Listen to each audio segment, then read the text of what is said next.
Surgery द्वारा विशेष संदेश, your path to profound transformation. प्यारे खोजियो, आप सबको शुभेच्छा। Heavy thoughts. बच्चा छोटा होता है, उसको चाइल्ड स्पेशलिस्ट के पास ले जाते हैं। उस डॉक्टर के पास बच्चा अपना इलाज करवाता है।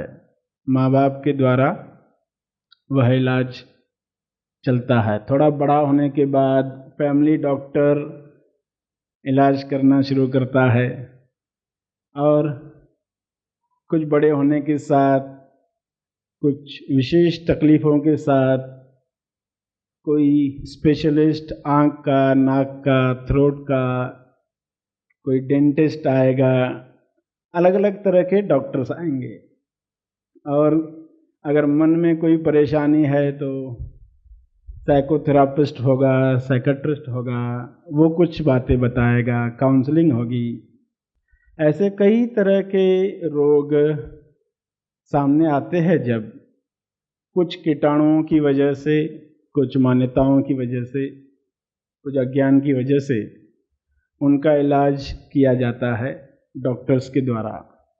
ये सभी डॉक्टर्स के साथ काम करते जब अंतिम डॉक्टर की ज़रूरत पड़ती है, जब अंतिम डॉक्टर आता है तो जो मूल रोग है, मूल बीमारी है, वो खत्म होती है।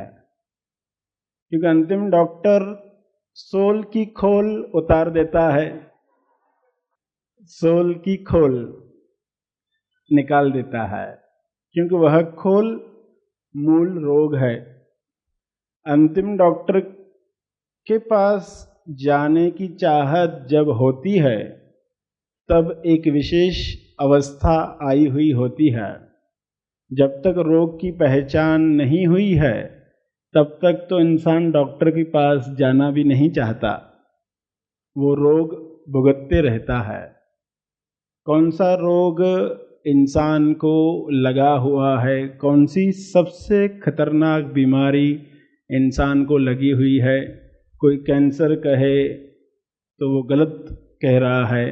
कोई भी बीमारी का नाम लिया गया तो वो उतनी खतरनाक नहीं है जितनी यह बीमारी जो सेल्फ को लगती है, जिसमें एक खोल तैयार होता है, जिसमें इंसान अपने आप को भूल जाता है। यह रोग सबसे खतरनाक इसलिए है क्योंकि खतरनाक लगता नहीं है, इसलिए ज़्यादा खतरनाक है। खतरनाक लगे तो इंसान इलाज करवाना चाहे, लगता ही नहीं है कि कोई ये रोग है, क्योंकि चारों तरफ सभी को यही बीमारी देखता है तो बीमारी लगती नहीं है। तो फिर कोई साफ साफ जब बताता है कि ये रोग है, इससे तुम यह तकलीफ भुगत रहे हो, इससे आनंद से महरूम हो, आनंद से कोसों दूर हो, जब ये पक्का होता है तब इंसान इलाज के लिए निकलता है। उसके पहले वह इलाज करवाना नहीं चाहता। तो रोग क्या है, रोगी का नाम क्या है? डॉक्टर के पास जब जाते हैं तो डॉक्टर लिखता है, प्रिस्क्राइब करता है, रोगी का नाम पूछता है। तो रोगी का नाम क्या है? मिस्टर ओम कृपा शंकर कैवल्य। मिस्टर ओम कृपा शंकर कैवल्य। और पता क्या है? ब्रह्मांड निवास यूवीएस सोसाइटी। जिसका इलाज चलना चाहिए वो कहाँ पर है, वो कौन है, उसका रोग क्या है, ये हमें पता चले। उम्र अमर है, रोग है सुयु। रोग का नाम सुयु। अब रोग के नाम आप सुनते हो तो ऐसे ही कठिन नाम होते हैं ना। दवाइयों के नाम सुनते हो, वे भी कठिन कठिन लगते हैं। तो रोग सुयु है। सुयु का अर्थ है क्या? Self unrealised. रोग है सूयू सेल्फ अनरियलाइज एंड अनस्टेबलाइज्ड, ये रोग है। अगर ये रोग है तो उसके कारण होंगे। आज अगर हमने कारण जान लिए, दवाई भी जान ली, तो इलाज आसान हो जाएगा। हमें वाकई पता चले ये खतरनाक बीमारी है, इससे मुक्त होना जल्द से जल्द आवश्यक है। और इसके लिए अंतिम डॉक्टर क्या करता है? आप इलाज करवाते हो बाहर, कोई डॉक्टर ऑपरेशन के लिए कहता है, तो आप किसी से पूछते हो क्या वाकई यह ऑपरेशन ज़रूरी है? क्योंकि ऐसे डॉक्टर्स भी है जो डराकर पेशेंट से काम करवाना चाहते हैं। बाहर के जगत में ऐसे कुछ डॉक्टर्स होते हैं जो पेशेंट्स को डराते हैं, अरे ये बहुत रोग खतरनाक है, ये ऐसा है। जो नहीं है खतरनाक उसको खतरनाक बताया जाता है।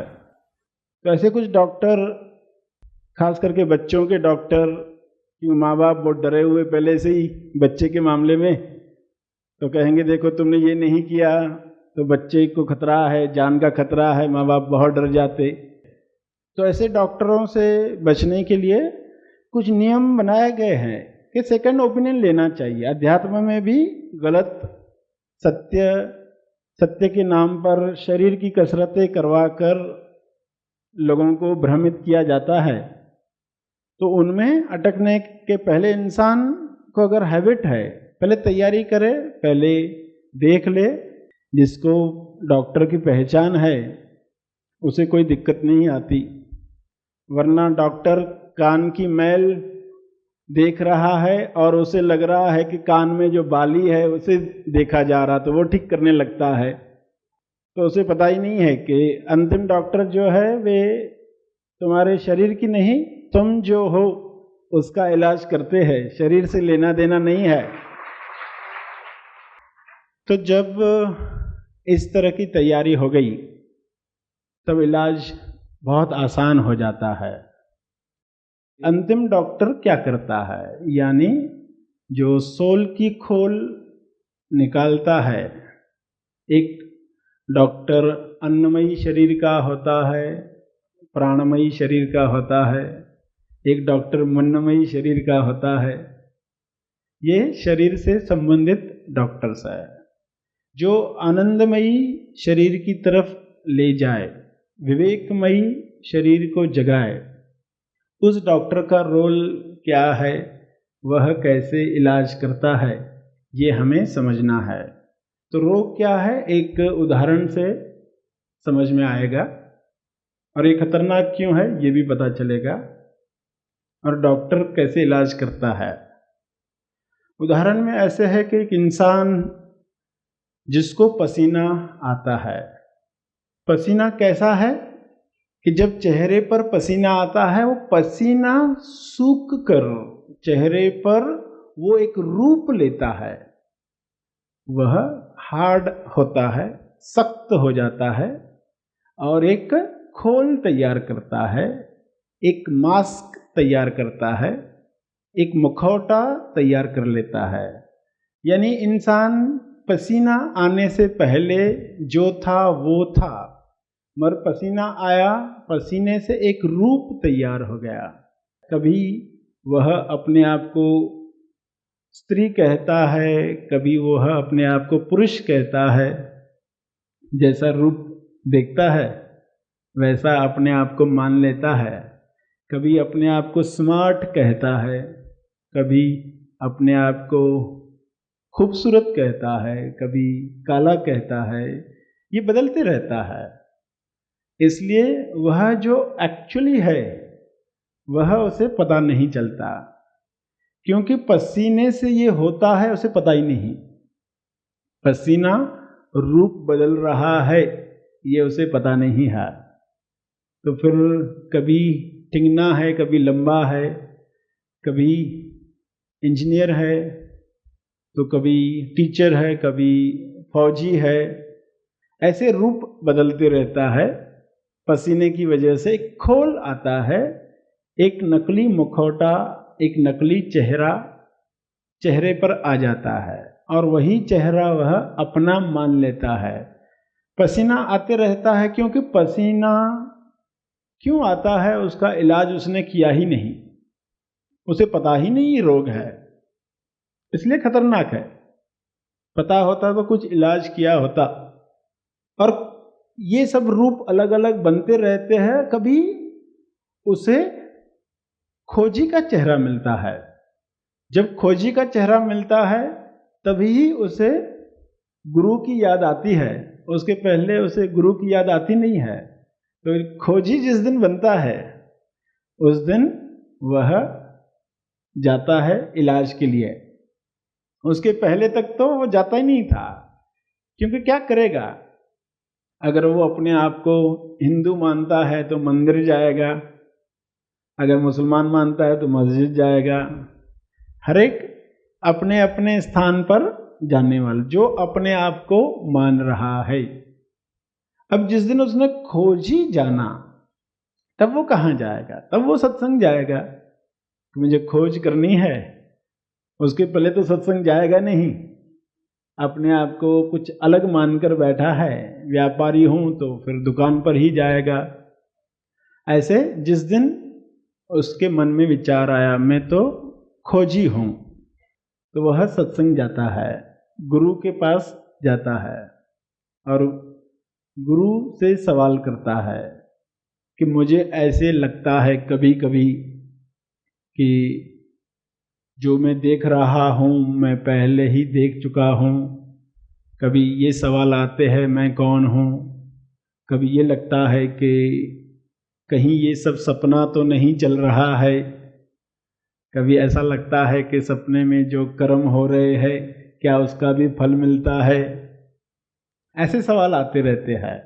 संसार जब नहीं था तो कैसा दिखता था, कैसा लगता था, वो कैसा अनुभव था, ऐसा अनुभव लेने का मन करता है। गुरुजी से जाके शेयर करता है, बंधन क्या है, मोक्ष क्या है, कर्म क्या है, भाग्य क्या है, स्वर्ग क्या है, नरक क्या है। ये सब प्रश्न उसके मन में जो उठे हैं वह पूछता है। गुरुजी उसका टेम्परेचर चेक करने के लिए उसके सिर पर हाथ रखते हैं। टेम्परेचर देखने के बहाने, आशीर्वाद देने के बहाने, और उसका नकाब खींच लेते हैं। नकाब खींच लिया गया। गुरुजी के गले में आईना टंगा हुआ है। पहले नकाब में वो अपने आप को देख रहा था और सवाल पर सवाल पूछते जा रहा था। जैसे ही नकाब हटा दिया गया, मास्क निकाल दिया गया, तो जो चेहरा अब देख रहा है, अरे ये तो वही चेहरा है जो गुरुजी का है।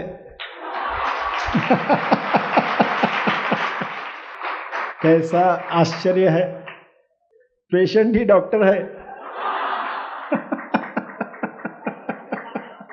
तो डॉक्टर से मिलने गया, पता क्या चला वो खुद डॉक्टर है, पेशेंट है ही नहीं। पेशेंट गायब हो गया। कैसा इलाज हुआ। धन्यवाद के भाव निकलते हैं, आश्चर्य के भाव, क्योंकि अध्यात्म यही सिखाता है आश्चर्य कैसे करें।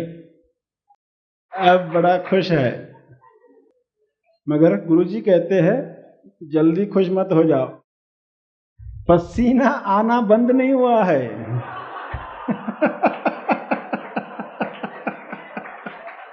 पसीना आना बंद नहीं हुआ है, इसलिए अभी काम होना है।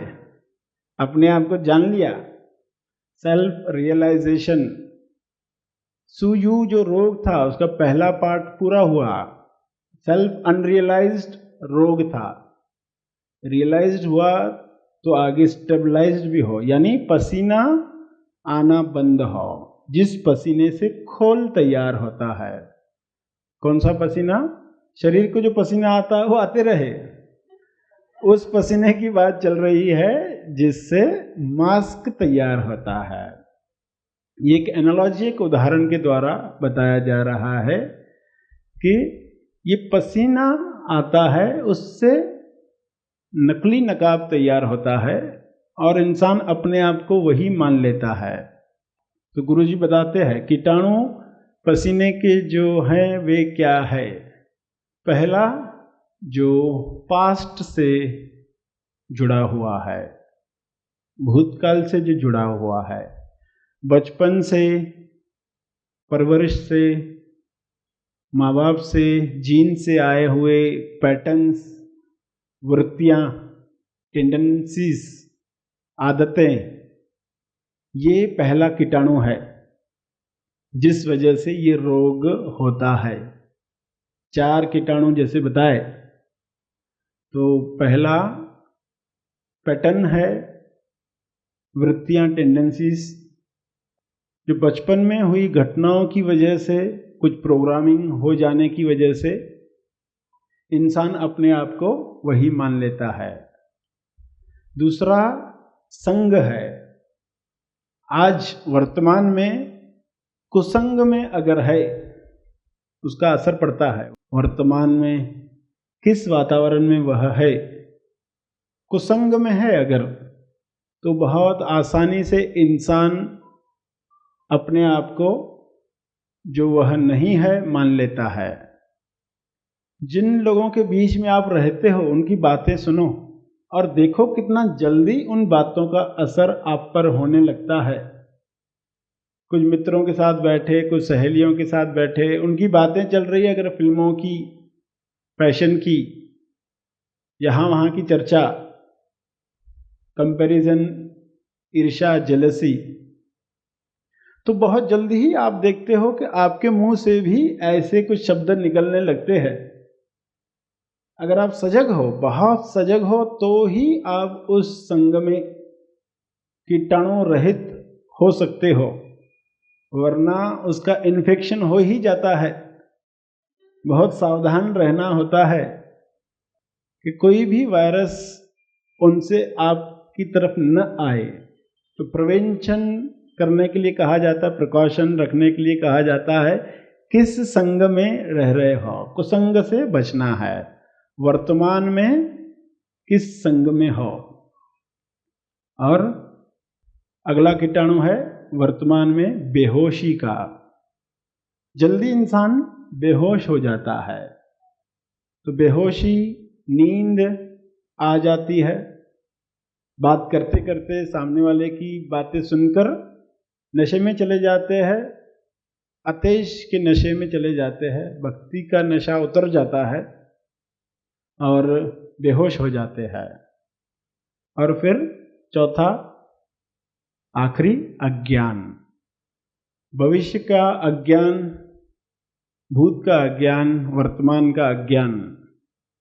क्या चल रहा है, क्यों चल रहा है, कहाँ जाना है, पृथ्वी पर क्यों है, ये सब तो भूल ही गए। तो उसे कहा गया अज्ञान का वायरस, अज्ञान के कीटाणु।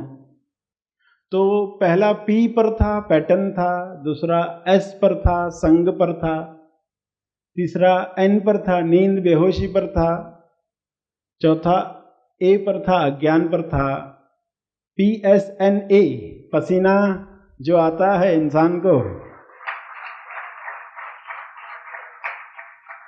ये 4 कीटाणु है जिनसे बचना है।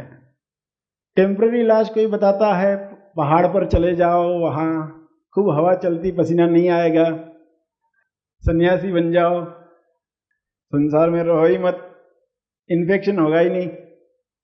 एक तरीका क्या बताया गया, संसार में रहो ही मत, सन्यासी बन जाओ। मगर यहाँ आपको इस हॉस्पिटल में क्या बताया जाता है कि तेज संसारी बनना है, पहाड़ पर जाकर नहीं बैठना है। राहत के लिए कुछ लोग इलाज बताते हैं, पसीना, इसके ऊपर कौन सा क्रीम लगाओ, राहत के लिए बताते रहते हैं।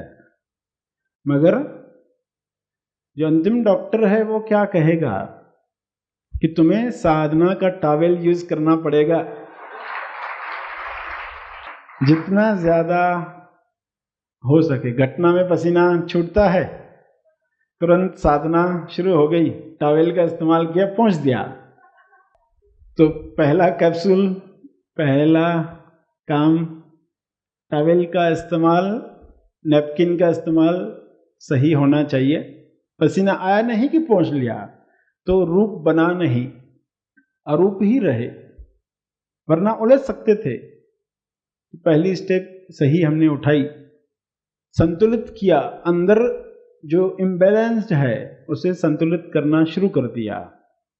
साधना की साइकिल बैलेंसिंग करना सिखाती है। साधना यानी तराजू, बैलेंस करना, कितना भी तूफान आए वो बैलेंस्ड रहे।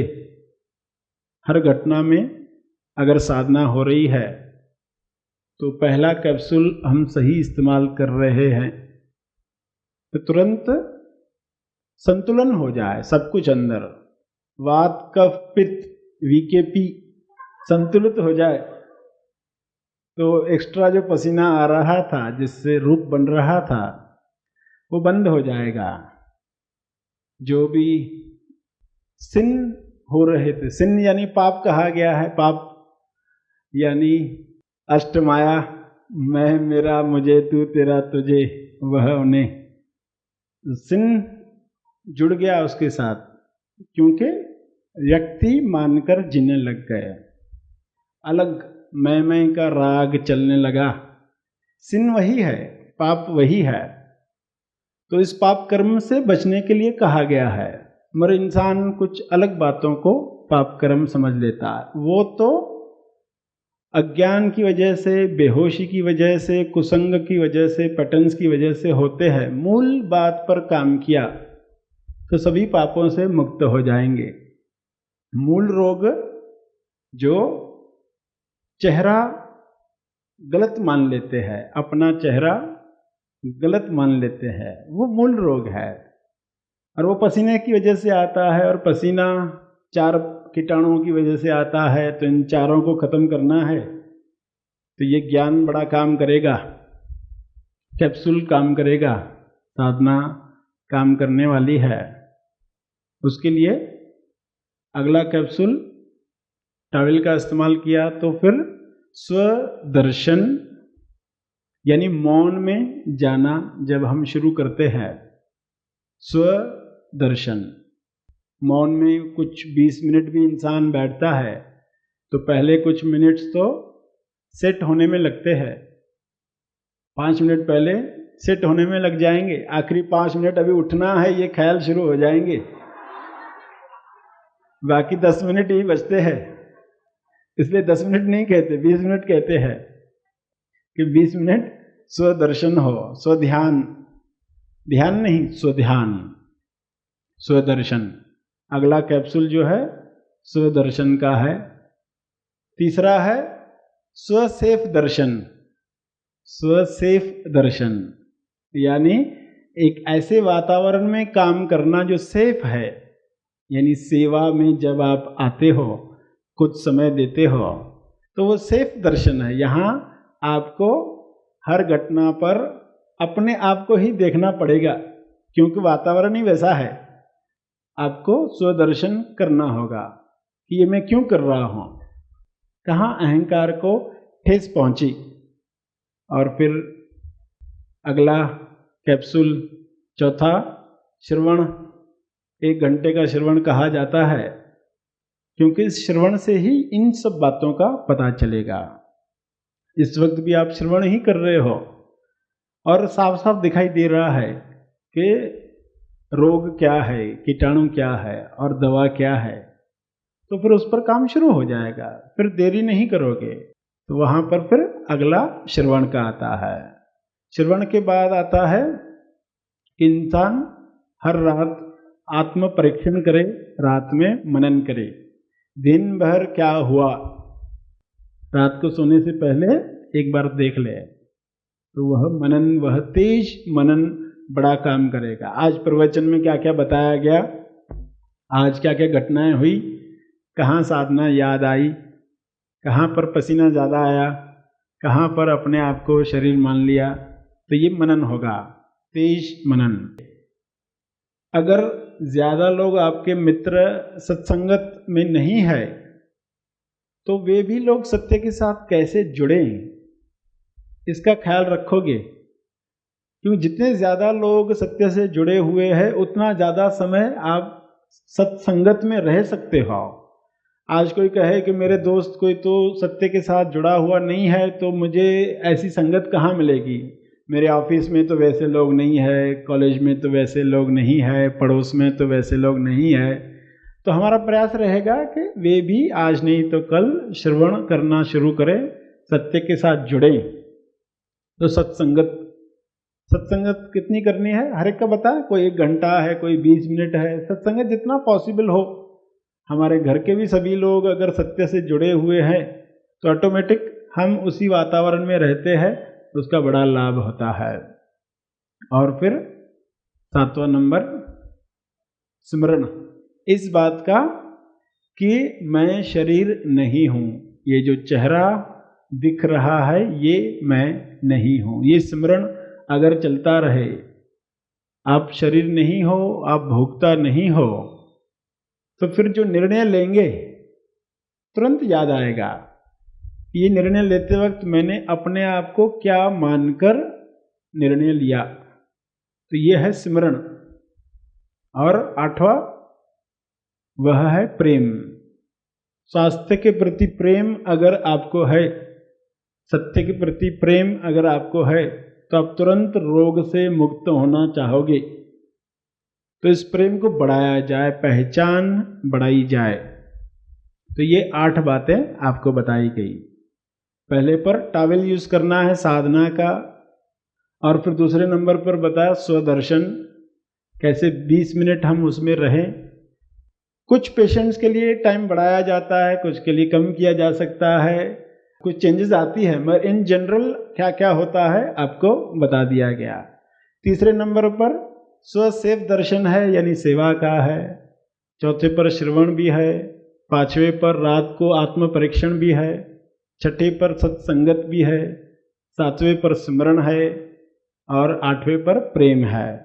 ये 8 कैप्सूल्स अगर लिए जाते हैं तो रोग का जो मूल कारण पसीना आना था वो बंद हो जाता है, उसके बाद सब आसान हो जाता है। तो इस तरह इलाज असली चीज़ का जब होगा, शरीर का तो इलाज करवाना ही है क्योंकि वह अभिव्यक्ति का माध्यम है। स्व का इलाज, स्व का रोग क्या है, यह भी जानना आवश्यक है। तो डॉक्टर्स डे पर ये सब बातें आपको बताई गई कि मूल रोग क्या है, कैसे इससे मुक्त होना है, कौन सी टेस्ट होती है, संसार में क्या टेस्टिंग होती है, और उस टेस्टिंग से घबराना नहीं है। और एनालॉजी से बताया गया सोल की खोल कैसे निकाली जाती है, डॉक्टर कैसे मास्क छीन लेते हैं, असली दर्शन होता है, स्वदर्शन होता है। मगर पसीना आना बंद नहीं हुआ तो फिर से इंसान पुरानी मान्यता में, बेहोशी में, अज्ञान में, कुसंग में, पैटर्न्स में, वृत्तियों और आदतों में चला जाता है। तो वैसा न हो जाए हमारे साथ, इसलिए ये सजगता हमेशा रखनी है। स्व को जानने के साथ सदा हम उसी अनुभव में रहना सीखें। इसके लिए रिमाइंडर्स हमें मिलते रहे। आज का भी दिन एक बड़ा रिमाइंडर था, याद दिलाने के लिए सब साफ साफ दिखाई दे, ये कीटाणु है, ये रोग है, ये इलाज है, इनमें से कौन सा कैप्सूल हम ले रहे हैं, कौन सा बिल्कुल नहीं ले रहे, कौन सा भूल ही गए हैं। तो याद आने के साथ वह दवाई भी सही मात्रा में लेना आप शुरू कर दोगे तो इन सब बातों से मुक्त हो जाओगे। सभी डॉक्टर्स विश्व के अगर ये सोच ले कि सारे पेशेंट्स स्वस्थ हो जाए, कोई भी पेशेंट न रहे अगर विश्व में, तो कैसी संभावना खुल सकती है। अज्ञान की वजह से कोई ये सोच ले कि पेशेंट नहीं रहेगा तो हमारे पेट का क्या होगा, हमारा घर कैसे चलेगा। तो यह अज्ञान की वजह से ही कोई सोचता है। होगा यह कि जब सचमुच सभी स्वस्थ हो जाएंगी तो यही डॉक्टर्स बड़ी संभावना खोलने के लिए क्लिनिक चलाएंगे। बड़ी संभावना, लोगों की हायर संभावना, स्वास्थ्य की हायर संभावना, वरना छोटे छोटे रोग हटाने में ही पूरा जीवन चला जाता है। इतने सारे पेशेंट्स, उनको ठीक करना, वही रोग ठीक करने में ही पूरा जीवन चला जाता है। कब नई संभावना पर काम किया जाएगा? अगर डॉक्टर ये सोच ले वाकई लोग स्वस्थ हो जाए, कहीं यह बिजनेस की भावना मन में है वो अगर हट जाती है तो उच्च संभावना के लिए डॉक्टर्स काम कर सकते हैं, क्योंकि जो नॉलेज शरीर का है, मन का है, वह आगे स्व के लिए काम में लाया जा सकता है। इंसान के अंदर जो सत्य है उसके लिए वह नॉलेज इस्तेमाल किया जा सकता है। तो कितनी बड़ी आगे की संभावना है। अज्ञान में कोई सोच लेगा सब स्वस्थ हो गए तो हमारा क्या होगा, तो वैसी सोच हमें नहीं रखनी है। नई संभावनाओं पर जाना है। आज के दिवस ये एक संदेश था सभी डॉक्टर्स के लिए भी और सभी खोजियों के लिए कि खोजी बने हैं तो अपना मास्क कैसे जल्द से जल्द हटे। उसके पहले कुछ और मान रहे थे अपने आप को, इसलिए सत्संग में आए नहीं थे। अब आए हैं तो इसका पूरा फायदा हमें लेना है। सेवा का मौका दिया, इसके लिए आप सबका बहुत बहुत धन्यवाद। Happy thoughts. हीलिंग का सरल अर्थ है भावनात्मक, मानसिक तथा शारीरिक तरीके से भी अच्छा महसूस करना। हीलिंग पाने के लिए emotional freedom technique, EFT, acupuncture, batch flower therapy जैसे अनेक मार्ग हैं। और जब बात इनर हीलिंग की आती है तो ध्यान एक शक्तिशाली उपाय है। अतः हमारे अंदर जाने अनजाने में दबी हुई ऐसी कई सारी बातें हैं जिनकी डीप हीलिंग के लिए सर श्री निर्मित स्पिरिचुअल हीलिंग कैंप, शरीर मन स्वास्थ्य की अदृश्य विधियां, experience inner healing through meditation, इस 2 दिवसीय निवासी रिट्रीट का जरूर लाभ लें। ध्यान की शक्ति से शारीरिक और मानसिक स्वास्थ्य की दौलत पाने के लिए आज ही स्पिरिचुअल हीलिंग कैंप के लिए अपना रजिस्ट्रेशन करें। अधिक जानकारी के लिए संपर्क करें। धन्यवाद। Happy thoughts. इस वीडियो को लाइक और शेयर जरूर करें। साथ ही अपने अभिप्राय हमें कमेंट करके जरूर बताएं। हमारे हैप्पी थॉट्स तेज ज्ञान और सर श्री तेज ज्ञान चैनल को आज ही सब्सक्राइब करें और लेटेस्ट अपडेट्स सबसे पहले पाने के लिए बेल आइकन को दबाएं। धन्यवाद।